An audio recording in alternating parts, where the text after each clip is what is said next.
My name is Nadia Bennett. I'm 29 years old. On the morning of my wedding, I assumed the hardest choice I'd already made was turning down a document my father had put in front of me 3 nights before. I was wrong. My father struck me across the face at my own wedding. The whole room fell silent. Before I could even process it, my husband, a Marine fighter pilot, stepped in front of me and said calmly, "You just made the worst mistake of your life." My father froze the moment he recognized who was approaching him. None of our guests realized the slap had nothing to do with my marriage. It was about a waterfront property worth millions, a set of appraisal papers I'd uncovered 2 weeks earlier, and one signature my father desperately needed before Monday morning. He'd spent my whole engagement claiming that family loyalty was built on trust. What I'd finally understood was that, in his world, trust meant signing whatever he handed me without asking a single question. That morning, just before the ceremony, he'd cornered me outside the bridal suite and murmured, "There's still time to fix this." I told him nothing had changed. He smiled, straightened his cufflinks, and walked off as if nothing had happened. Half an hour later, in front of more than 100 guests, he asked for his answer again. I refused. His hand moved before anyone even registered what was happening. But the person walking toward us across the aisle understood exactly why that single instant had just changed far more than my wedding day. Before I tell you what my father said next, and why he ultimately lost the very thing he'd been fighting to protect, tell me, what time is it where you are, and where are you watching from?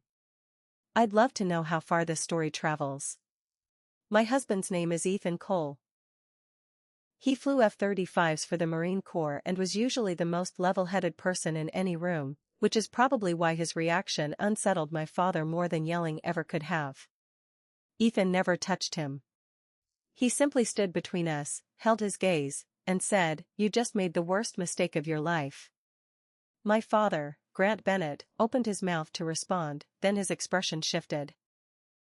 Walking toward us was Margaret Whitaker, a 62-year-old investment executive who sat on the financing committee behind Harbor Point, the biggest development project my father's company had ever pursued. She'd been invited because her late husband had served alongside Ethan's father, and she'd known Ethan's family for years. My father had no idea, not until she stopped beside me and asked quietly, "Nadia, do you want him removed?" That question mattered. Grant Bennett was used to being the one in control of a room. Over 30 years, he'd turned Bennett Coastal Development into one of the most recognized private developers on the South Carolina coast. He'd restored historic buildings, built boutique hotels, shown up at charity galas, and loved telling people the Bennett name stood for integrity. Harbor Point was meant to be his crowning achievement. A $140 million waterfront project combining a hotel, retail space, and a marina that would push his company into a completely different tier. There was just one complication. Part of the land package included a narrow but critical strip that my late aunt had left jointly to my father and me. Without my agreement, the company couldn't put up the full site as collateral. 3 weeks before the wedding, Grant had handed me what he described as a routine ownership confirmation. Because I work as a commercial property appraiser, I actually read documents before I signed them. Hidden underneath the innocuous wording was an authorization letting Bennett Coastal Development use my share of the property to secure the Harbor Point loan. I said no. 2 days later, a junior analyst on the project accidentally sent me a valuation packet. That's when I noticed something far worse. My own appraisal from 8 months earlier had been cited in the financing materials, but several of the risk notes were missing. The flood exposure warnings had been toned down, the renovation contingencies trimmed, and the language calling for further environmental review had disappeared completely. My name was still on the report. I had never signed off on any of those edits. I confronted my father. He told me I was overreacting. Then he explained that family businesses survive because family members know better than to ask unnecessary questions. That was the real fight hiding underneath the wedding. The ceremony was simply the stage where it finally erupted. Margaret looked between me and Grant and asked, "Does this have to do with Harbor Point?" His jaw tightened. That was the moment my younger sister, Claire Bennett, stepped up beside him. Claire had always taken our father's side, but not out of stupidity or a lack of feeling. She worked as communications director for Bennett Coastal Development. Her salary, her apartment, her health coverage, her professional standing, nearly every connection that mattered to her career, ran through him. When I confronted Grant, Claire wasn't just hearing a daughter push back against her father, she was hearing the possible collapse of the only professional world she'd ever known. "Can we not do this here?" she whispered. I turned to her and finally asked the question I'd avoided for years. If being family means staying quiet when something's wrong, what exactly are we protecting? Claire had no answer. Grant did. "You're protecting the people who built your life," he said. Then he turned to Margaret. "This is a private family matter." Margaret's expression didn't waver. "You made it public the moment you raised your hand in front of 100 witnesses." For the first time that day, I watched my father realize he could no longer control how the story would be told. We didn't resume the ceremony right away. Ethan asked the officiant for a few minutes, several guests drifted toward the courtyard, and the wedding coordinator tried valiantly to pretend the situation was still salvageable. I went into a side room with Ethan and Claire, while Margaret stayed outside talking with 2 members of her investment team who'd also been guests. Claire closed the door and rounded on me. "Do you understand what you're doing?" she asked. I nearly laughed, because I'd heard that line from my father so often it sounded scripted. "I'm refusing to sign away my property," I said. "That's what I'm doing." Claire lowered her voice. "It's bigger than that." She dug into her purse, pulled out her phone, and opened an email from 4 days earlier. The subject line read, "Harbor Point Closing Package, Final Authorization." Attached was a PDF with a signature page bearing my full legal name typed underneath. The signature line itself was still blank, but the accompanying note from my father's chief operating officer read, "GB expects family authorization resolved before Monday. Proceed assuming the Bennett parcel will be included." I stared at Claire. "You knew?" She shook her head fast. "I knew Dad thought you'd eventually sign. I didn't know your appraisal had been altered until yesterday." Then she showed me something else. While preparing investor communications, she'd noticed an internal presentation describing my valuation as fully supportive of current assumptions. Claire knew my work well enough to know I would never use language that definitive. She'd confronted Grant the night before the wedding. He told her to stay out of it. Then he reminded her that the company covered the mortgage on her condo through an executive housing benefit, and suggested she think carefully about where her loyalties belonged. Suddenly years of Claire defending him looked entirely different to me. She'd been benefiting from his control, yes, but she'd also been afraid of what would happen if that support vanished. "Why didn't you tell me last night?" I asked. Her eyes welled up, but she didn't cry. "Because I kept telling myself he'd fix it. I thought if you signed the ownership consent, everything else would get corrected later. And if you didn't," she glanced toward the door, "I think he planned to tell the lenders you'd already agreed verbally." Ethan had barely said a word, but now he leaned in. "Nadia. Save everything. No revenge speech, no dramatic vow, that was part of why I trusted him." He understood that the strongest answer to intimidation was usually documentation. I forwarded Claire's email to my personal account and saved every attachment. Then I pulled up the original appraisal from my professional archive and compared it line by line to the investor version. The differences weren't subtle once you knew where to look. 7 material risk references had been altered or cut entirely. My certification page was still attached. My father had spent years telling me my career was too cautious, too technical, too obsessed with fine print. Now those same details were the only thing standing between him and a financing deal partly built on claims I'd never approved. Claire sat beside me and murmured, "If this gets out, Dad could lose Harbor Point." I looked at her. "Then why does everyone act like I'm the one causing the problem?" That question finally cracked something open in her. She covered her face for a moment and said, "Because blaming you is easier than admitting he's the one who did it." When we came out of the room, my father was waiting. He ordered Claire to come with him. She didn't budge. He looked at me. "You think you won something by embarrassing me today?" I answered, "No, I think you still believe this is about embarrassment." He stepped closer and dropped his voice. "If you send those documents anywhere, you'll regret it." Ethan moved beside me, but I raised a hand. I wanted Grant to hear the answer directly from me. I'm done making decisions out of fear. Then Margaret walked up with her phone in hand. "Grant," she said, "our committee is suspending Monday's closing until the appraisal package is verified." His face went completely still. The first consequence had landed before the wedding cake was even cut. The ceremony eventually resumed, though smaller and quieter than planned. Several guests had already left. Others stayed because Ethan's mother gently reminded everyone that the marriage belonged to us, not to the chaos surrounding it. Standing across from Ethan, I realized something important. My father had spent years making every major moment in our family orbit around his approval. He could not take this one from me unless I let him. We said our vows. We signed our marriage license. We left without a formal reception. By that evening, Grant was already fighting back. Claire called me from her car and said senior leadership had received an email claiming a family dispute involving a former project consultant had caused unnecessary confusion around Harbor Point. That phrase, "former project consultant," meant me. Grant was trying to reframe the story before anyone could examine the facts. The next morning, a PR consultant called to ask if I wanted to issue a statement about claims that personal disagreements were interfering with a major local investment. I declined. I wasn't going to turn my wedding into a war of press releases.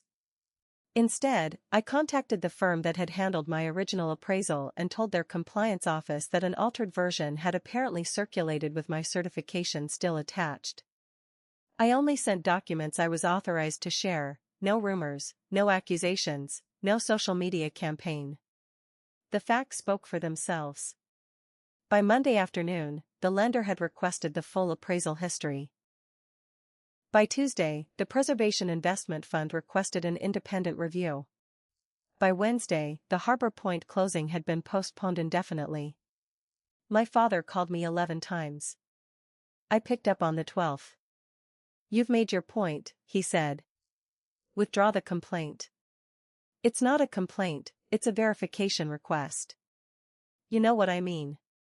"Actually, I don't."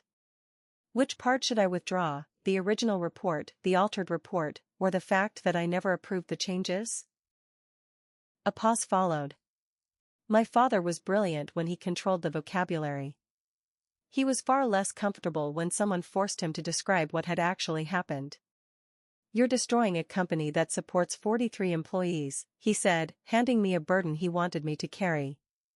If the company suffered, it would supposedly be because I'd spoken up, not because someone had tampered with a professional document. "Those employees deserve a company whose financing can withstand an audit," I told him. He went quiet, then tried a different angle. "Claire's going to lose everything because of you." I closed my eyes. For 1 second, the old reflex crept back: fix it, protect everyone, give him what he wants. Ethan, sitting across the kitchen table, didn't interrupt. He just watched me. That was when I understood the difference between support and control. Ethan believed I could make my own decision. Grant believed love gave him the right to make it for me. "If Claire loses something because she refuses to be part of this, that's on you," I said. My father hung up. The next day, he fired her. Not officially for helping me, her termination letter cited restructuring. Her company email was cut off before she even reached the office. Her housing benefit was pulled 30 days later. Grant expected all of this to send her running back to him. Instead, Claire showed up at my house carrying 2 boxes of belongings and the first genuinely furious expression I'd ever seen on her face. "He told me I did this to him," she said. I asked, "And?" She set the boxes down by the door. For about 10 minutes, I believed him. Then she handed me a flash drive containing only files she was legally entitled to keep from her own communications records.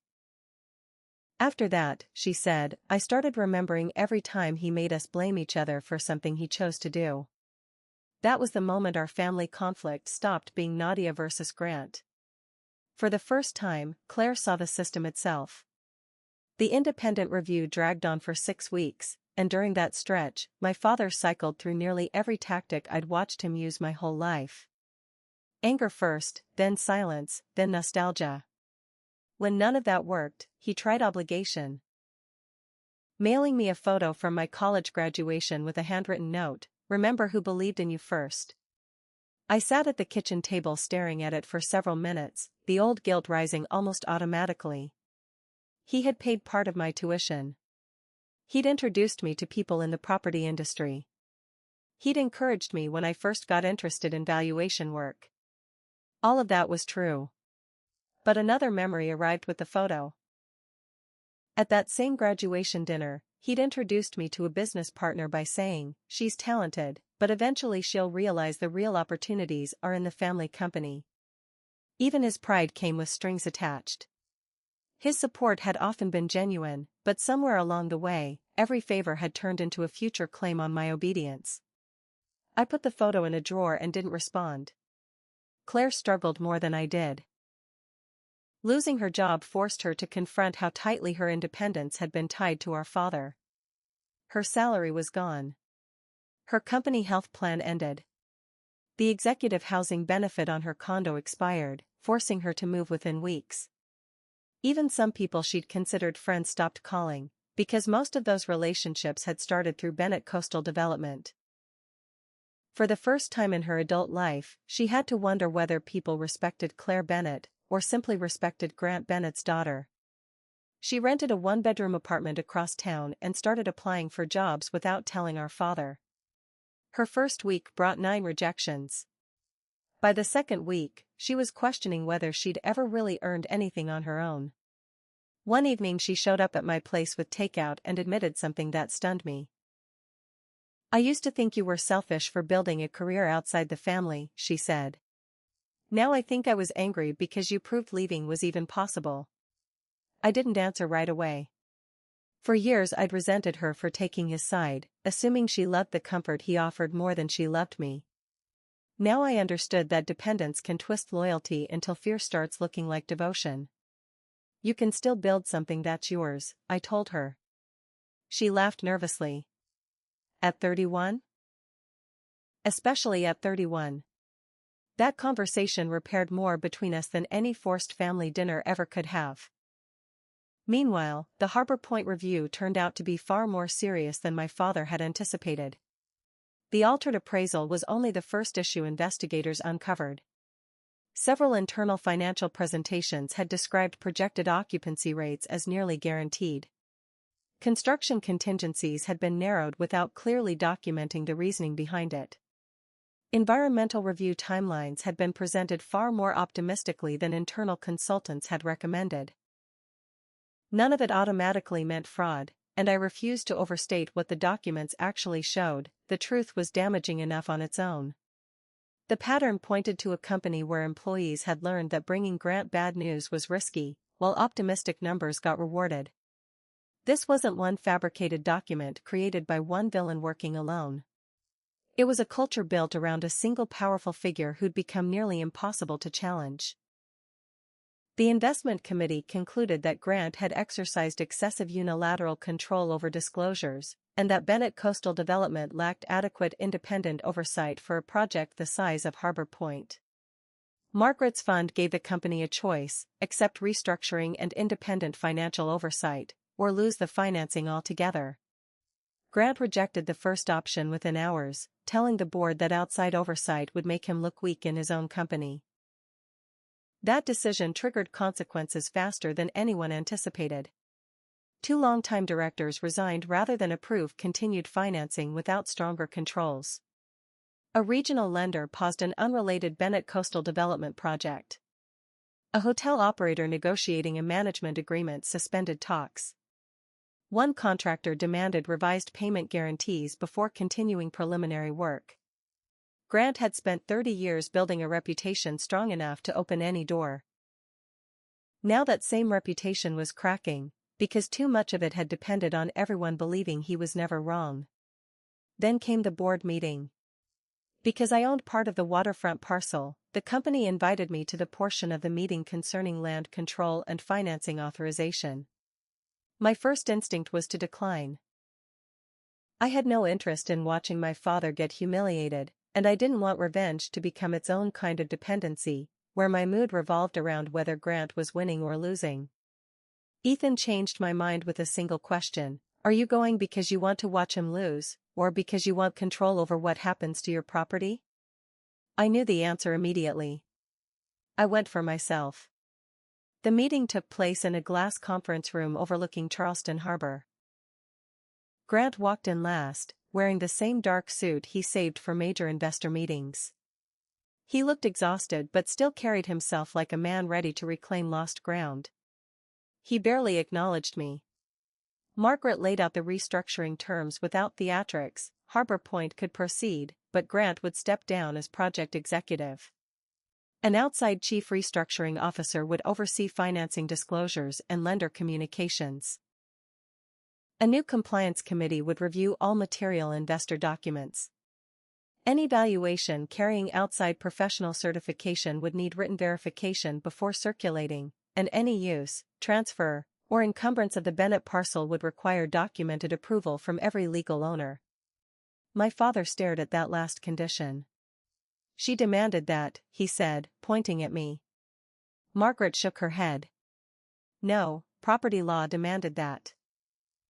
One of the directors added, and frankly, Grant, we should never have assumed family ownership meant automatic consent. His jaw tightened. Then he turned to the board and reached for the argument I'd known was coming.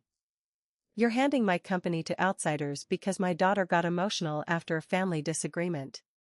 A few months earlier, that line would have made me doubt myself. Instead, I opened my folder, pulled out the original appraisal and the investor version, and laid them side by side. Show them where emotion changed these numbers, I said. The room went silent. Show them where emotion removed these 7 risk references. Show them where emotion changed the environmental language. Show them where emotion attached my certification to wording I never approved. Grant said nothing. I kept going, calmly. If the report is accurate, defend it. If the process was proper, explain it. But stop using me as an excuse for decisions I didn't make. For the first time in my life, my father looked around a room, waiting for someone to rescue him with silence. No one did. The board voted. Grant stayed on as CEO of the company he'd founded, but lost direct operational control of Harbor Point. He was required to accept outside financial oversight, revised governance procedures, and formal limits on unilateral project decisions. It wasn't bankruptcy. It wasn't public ruin. It was something far harder for him personally: accountability. The project he'd treated as proof no one could question him would now survive only because people finally could. When the meeting ended, Grant waited until everyone else had left.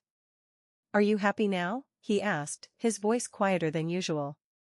I recognized the trap immediately. If I said yes, I became the vindictive daughter he wanted me to be.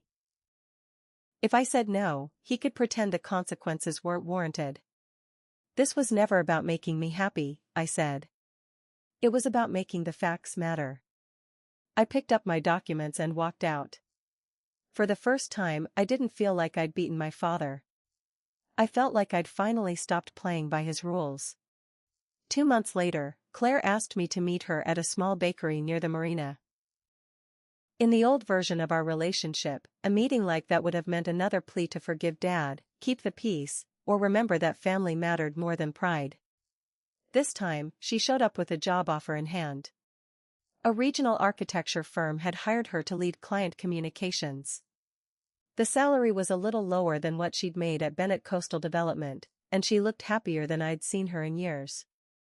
Nobody there knows Dad, she said. Do you know how strange that feels? I smiled. Terrifying. Amazing. Then her expression shifted. Grant had reached out to her the night before. He wanted us both at a family dinner. According to Claire, he was willing to put the wedding behind us. I almost admired the phrasing. He still described reconciliation as something he was granting. "Are you going?" she asked. "Not if putting it behind us means pretending it never happened." Claire nodded slowly. "That's what I told him." I stared at her, because 6 months earlier she would have begged me to compromise. She looked down at her coffee. "I finally understand why you kept asking what we were protecting. I thought protecting the family meant avoiding conflict. All we were really doing was protecting Dad from consequences." That distinction became the real turning point of the story. Grant had lost control of Harbor Point, but I didn't feel triumphant watching him struggle. Revenge had sounded satisfying while I was still angry. Accountability felt different. Revenge would have meant organizing my life around hurting him. Accountability only required that I stop shielding him from the results of his own choices. Claire asked if I hated him. I thought about it before answering. No. I hate what he did. I hate how long I let his approval decide whether I was a good daughter. But hating him forever would still give him too much power over me. A few weeks later, I got a letter from Grant. No photographs, no guilt, no threats. The first line read, "I've rewritten this letter 4 times because every version started with an excuse." That caught my attention. He admitted he'd treated my ownership stake as something he was owed because the property had once belonged to his sister. He admitted he'd pressured his staff to make Harbor Point look easier to finance than it actually was. He admitted that hitting me at the wedding was indefensible. Then came the sentence I'd waited my entire life to hear: "You were never responsible for protecting me from the consequences." I didn't forgive him on the spot. An apology is information, not a reset button. I wrote back that I was willing to meet him with Claire present, under 3 conditions: no talk of transferring my property, no criticism of my marriage, and no shifting blame onto anyone else for his choices. If he crossed a line, I'd leave. He agreed. At dinner, Grant looked older. For once, he didn't sit at the head of the table. Nobody planned it that way, it just happened. Partway through the meal, he started to say, "I only pushed you because," and then stopped himself. "No," he said. "That's the excuse again." Claire and I glanced at each other. It was a small moment, but it meant more to me than watching him lose a board vote. Losing power had finally forced my father to learn something no one in our family had ever managed to teach him: being respected is not the same as being obeyed. A year after my wedding, Harbor Point finally broke ground under its new oversight structure. My father attended the ceremony, but he didn't give the keynote. Margaret did. My name appeared nowhere in the promotional materials, exactly as I'd asked. I had no interest in becoming known for a family scandal. I wanted my professional work to stay my own. Bennett Coastal Development survived. Some people might see that as an unsatisfying ending. They might have wanted the villain bankrupt, abandoned, publicly ruined. But life taught me something more useful. What actually changed Grant Bennett wasn't losing every dollar he had, it was losing the unquestioned authority he believed money, parenthood, and reputation had earned him. His board could challenge him. His investors could verify him. Claire could support herself without him. I could say no and still build a good life. For a man who'd spent decades mistaking control for respect, those changes were enormous. Ethan kept flying with the Marines, and our marriage grew stronger, not because he'd rescued me at the altar, but because he never tried to take my father's place as the person deciding things for me. That distinction mattered. When he stepped between us at the wedding, his greatest act of protection wasn't threatening Grant, it was clearing enough space for me to decide what happened next. Claire built a career entirely outside the Bennett Company and eventually told me that getting fired had been both one of the most frightening and most instructive experiences of her life. It taught her financial independence, professional confidence, and the difference between gratitude and obligation. My relationship with my father remains complicated. We talk. We occasionally have dinner. Old instincts still surface sometimes, and when they do, I no longer spend hours arguing to convince him my boundary is reasonable. I simply enforce it. That's become one of the most valuable lessons I've learned. Boundaries aren't arguments you have to win. They're decisions about what you will and won't participate in. Looking back, the slap at my wedding wasn't the moment my father destroyed our family. It was the moment the unspoken rules governing our family finally became visible to everyone. For years, Claire and I had followed those rules without ever naming them: keep him happy, avoid embarrassing him, accept his help and remember the debt, protect his reputation, doubt yourself before you doubt him. Once those rules were out in the open, we could finally decide whether we still wanted to live by them. We didn't. If there's one thing I hope people take from my story, it's that education doesn't only happen in classrooms, and knowledge isn't limited to degrees or professional skills. Some of the most important things we learn are how healthy relationships actually work, how to recognize manipulation, how to read what we're signing, how to protect our financial independence, how to set boundaries clearly, and how to tell love apart from control. Family loyalty can be meaningful, but loyalty without accountability turns into permission. Forgiveness can be powerful, but forgiveness without change just becomes repetition. And standing up for yourself doesn't require tearing another person down. Sometimes the strongest response is much quieter: document the truth, refuse the false choice, let people face the consequences of their own decisions, and hold on to your integrity even when someone else has lost theirs. My father once believed his biggest mistake was letting Harbor Point depend on my signature. He was wrong. His biggest mistake happened at my wedding, exactly when Ethan said it did. It wasn't just that he struck me in front of a room full of witnesses, it was that, for one uncontrolled second, he showed everyone the exact version of himself Claire and I had spent years being told to shield. After that, silence could no longer do the work for him. And once I understood that I was never responsible for protecting someone else's image at the cost of my own dignity, I stopped trying to earn my father's approval. I started building something far more valuable instead, a life in which my own voice finally counted. Thank you for staying with this story from start to finish. This video is entirely fictional and intended only for education, entertainment, and dramatic storytelling. We hope it's a reminder that some people only recognize your worth once they can no longer benefit from it, and their late realization doesn't obligate you to reopen a door you closed for your own survival.